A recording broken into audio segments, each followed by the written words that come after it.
नमस्कार मित्रों, आपका एक बार फिर से S2 एडवाइज़र में स्वागत है। एक मित्र हैं सुमित कक्कड़। वो गाज़ियाबाद से लिखते हैं कि वो अपने जीवन से बोर हो गए हैं, क्योंकि जीवन में ना तो कोई उत्साह बचा है, ना उन्नति हो रही है, बिजनेस में भी कोई प्रोग्रेस नहीं हो रही है और चारों तरफ से वो एक तरह से अपने जीवन को फंसा हुआ अनुभव कर रहे हैं। परिवार में भी कोई उत्साह नहीं, एक एक निडालता रहती है, एक नीरस सा जिंदगी बन के रह गई है।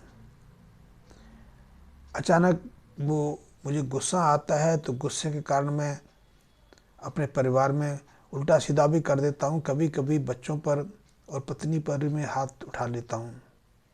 इससे एक और मानसिक तनाव मेरे ऊपर हावी होने लगा है। तो इसका यदि कोई समाधान है तो बताएं। सुमित जी ने अपनी जन्म तिथि मुझे लिखी है 14/11/1985।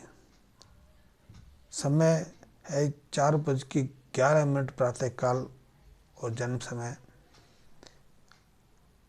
सुमित जी, आपकी जन्म कुंडली की जो मैंने संरचना की है उसके अनुसार आपकी जन्म कुंडली में कई ऐसे अशुभ योग विद्यमान हैं जिससे आपके जीवन में ठहराव सा आ गया है।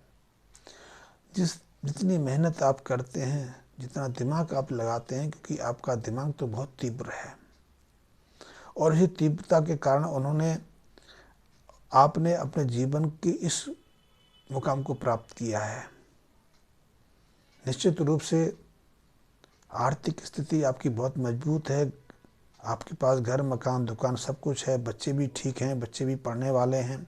पत्नी भी सुंदर और मिलनसार होनी चाहिए।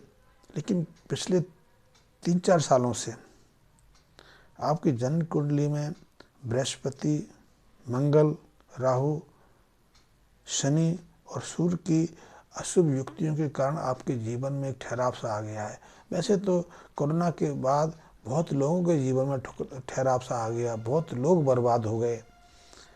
जिनके बिजनेस जमे हुए थे उनके बिजनेस उजड़ गए। जो अच्छी नौकरियां करते थे उनको नौकरी से निकाल दिया गया और पुनः उन नौकरियों को प्राप्त करने में उन्हें बहुत परेशानी हुई।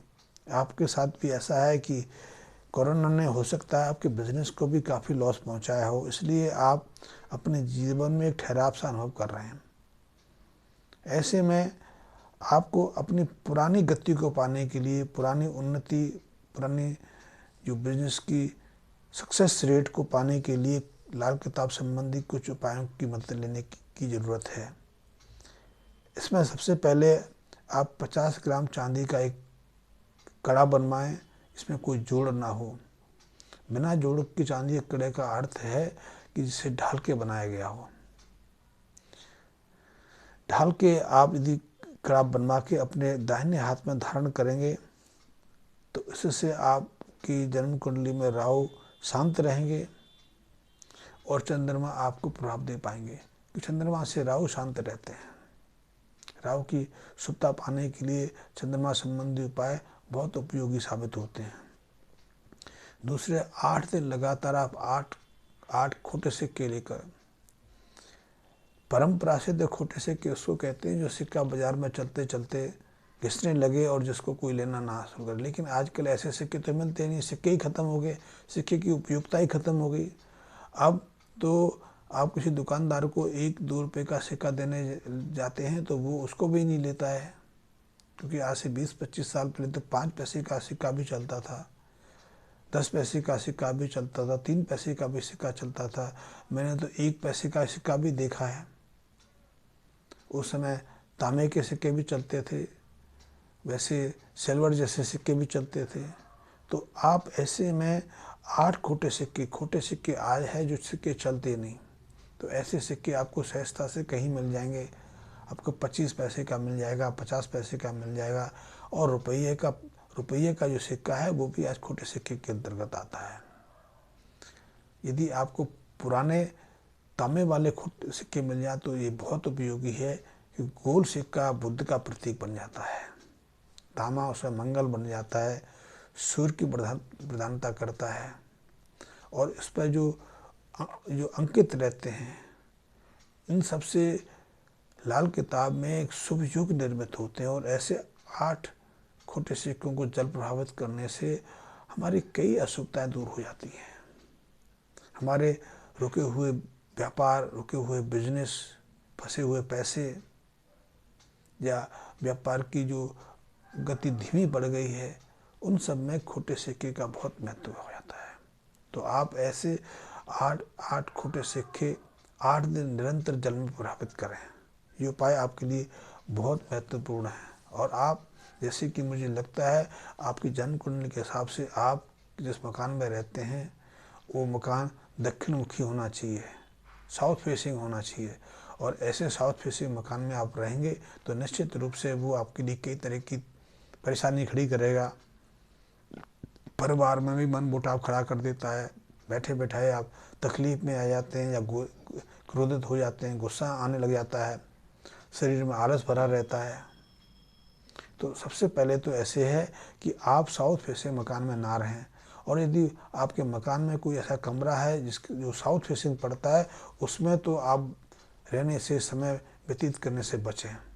ऐसे कमरे में आप रहेंगे तो आपकी जो मानसिक स्थिति और अस्थिर रहेगी।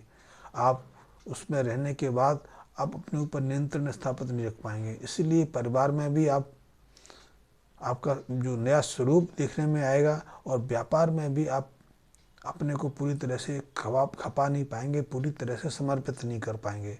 इसलिए आपका व्यापार भी घाटे में जाएगा। तो साउथ फेसिंग आप रूम से या मकान से बचें।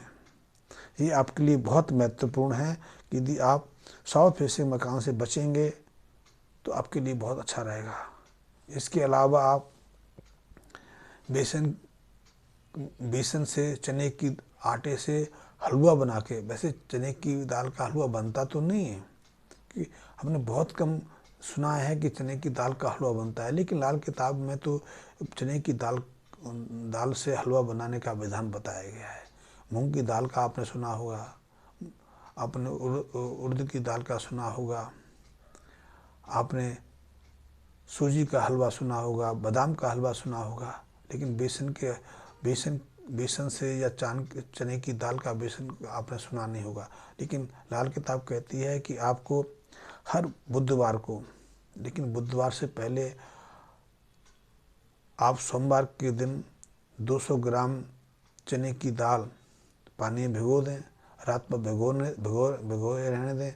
दूसरे दिन उसको मिक्सी से पिसवा लें या पीस लें और उसको देसी घी में भून के उससे हलवा तैयार करके, इस हलवा को आप मंगलवार के दिन किसी हनुमान मंदिर में जाके हनुमान जी को प्रसाद लगाएं और उस हलवा को लोगों में बांटें और स्वयं भी खाएं, परिवार के सदस्यों को खिलाएं।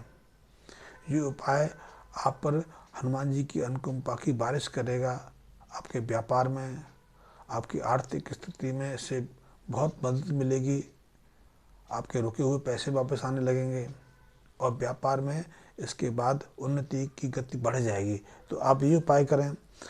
इस हलवे को बच्चों में बांटना, मंदिर के प्रांगण में खड़े होकर दूसरों को प्रसाद स्वरूप बांटना अपना प्रभाव बहुत तेजी से दिखाता है।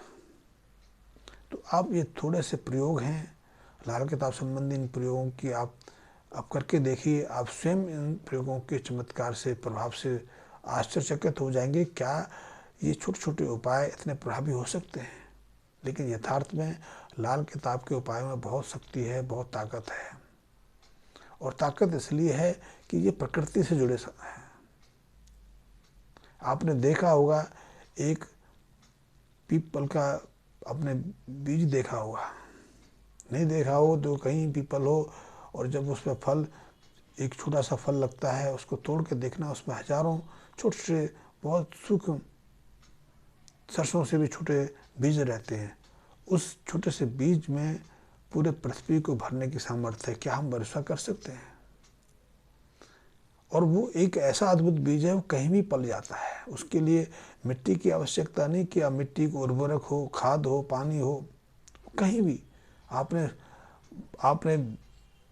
खंडर महलों तक ऐसे स्थानों पर जिनमें जहाँ वीरान ना है, कोई बसता नहीं या कोई खाद पानी की कोई व्यवस्था नहीं, वहाँ भी आपने पीपल को रोपित होते, पीपल को विकसित होते देखा है। और यदि पीपल को आप बार बार काट दें, उखाड़ दें, तोड़ दें, कटवा दें, लेकिन फिर वो उसकी जड़ से फिर भी अब जन्म ले लेता है।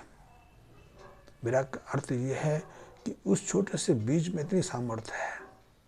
तो लाल किताब के जो उपाय हैं तो उसी श्रेणी के हैं। वो लगते तो हमें बहुत छोटे हैं, निकृष्ट, बेकार से लगते हैं, लेकिन बहुत प्रभावी हैं, क्योंकि इनमें प्रकृति की धारा को बदलने की क्षमता है। और इसीलिए इस छोटे छोटे प्रयोग हमारे जीवन में बहुत तेज़ी से बदलाव करते हैं, और ऐसा बदलाव करते हैं हमें स्वयं में इसका भरोसा नहीं रहता। मैंने आपको बताया कि चांदी का कड़ा पहनने के लिए, चांदी तो हम पहनते ही हैं, हमारी घर परिवार की स्त्री चांदी पहन के रखती हैं, हम पहन लेंगे तो क्या होगा। लेकिन निश्चित रूप से यदि हमको आवश्यकता है, जैसे दवाइयाँ, जब कोई बीमार हो तो दवाई की कुछ मिलीग्राम की मात्रा भी अपना प्रभाव दिखाती है। यदि स्वस्थ हैं और फिर अनावश्यक दवाई खा लें तो उसका कोई प्रभाव नहीं रहता है, लेकिन बीमारी के दौरान वो छोटी सी गोली भी हमारे ऊपर प्रभाव डालती है और हम ठीक हो जाते हैं। ठीक इसी तरह चांदी यदि हमारे शरीर में ज़रूरत है, किसी ग्रह को हमें शांत करना है या किसी ग्रह को प्रबल बनाना है, तो चांदी धारण करने से उस ग्रह को बल मिलता है, वो ग्रह प्रबल होता है, और उसके प्रभाव से हम अपने अंदर एक अलग शक्ति अनुभव करने लगते हैं। इसी तरह लाल किताब के दूसरे उपाय हैं। वो उपाय चाहे हमसे सीधे सीधे संबंधित ना हो, लेकिन उनका प्रभाव हमारे साथ संबंधित रहता है, इसलिए वो प्रभावित हो जाते हैं। और इसीलिए मैं लोगों को कहता हूँ, आप मित्रों को कहता हूँ कि यदि आप लाल किताब की वास्तविक वैज्ञानिकता को जान लेंगे तो आप इसके वैज्ञानिकता से बहुत प्रभावित होंगे, क्योंकि इसमें बहुत चमत्कारिक शक्ति है, बहुत प्रभावशीलता इनके अंदर है, और इसीलिए ये बहुत चमत्कारिक, बहुत शीघ्रता से कार्य करते हैं। लाल किताब का प्रभाव